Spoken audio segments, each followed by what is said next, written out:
deciding about how you can move forward is really a big piece of it.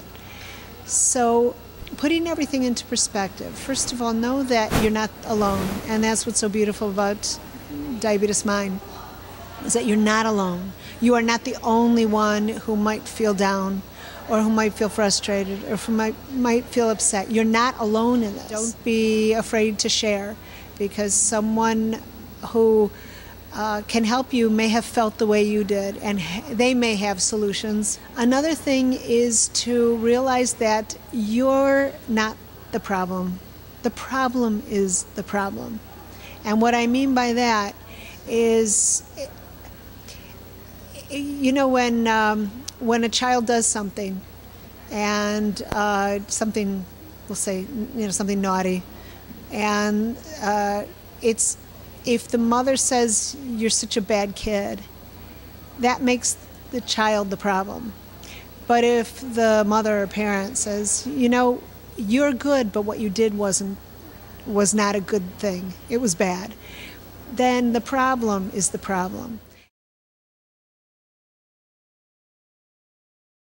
It's your partner, because it isn't going away, but if you can get it to be in a place where it walks next to you, and you deal with it, and you talk to it, and you take care of it, and you give it what it needs, but it isn't you. And just that whole mindset that it's not you, you're not the problem, but this particular problem, this particular issue, is accompanying you. It's going with you on your voyage through life. Many people find that perspective, that way of thinking, to be eye-opening and to open many more possibilities to grow as an individual.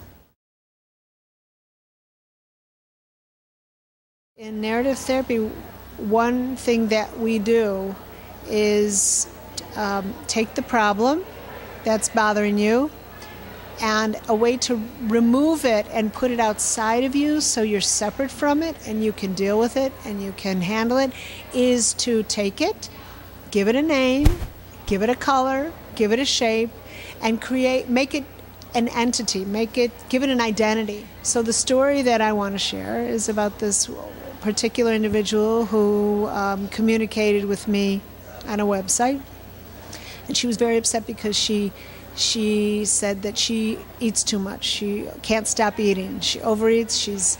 She's obsessed with her food, and it's reached the point where she's gaining a lot of weight, and she just says, "I can't stop eating. I can't stop eating." So I said to her, that compulsion to eat, that intense hunger, give it a name and give it a color. So she said, "You know, what? You know, I'm the one who's hungry. I'm the one." No, that hunger. That's the problem. You're not the problem. The problem's the problem. So take the hunger and give it an identity. Give it a name and a color.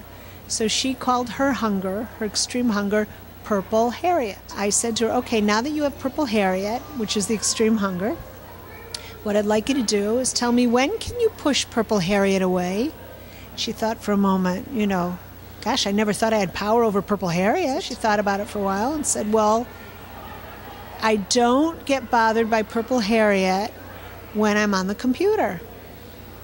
And I said, "Great, look, you successfully can push Purple Harriet away." I said, "When else can you push Purple Harriet away?" She thought to herself, "When I iron, you know, I'm doing something with my hands and I'm concentrating." So the next step was, what else can you do? You've already got 2 times when you successfully push Purple Harriet away.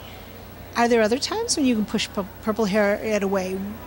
Can you make a solution out of this, to this problem? So she thought about it and said, "You know what? The lesson is, when I'm busy, I push Purple Harriet away. I don't let Purple Harriet bother me." So she got back to me after a week and said that she had really stopped a lot of her overeating.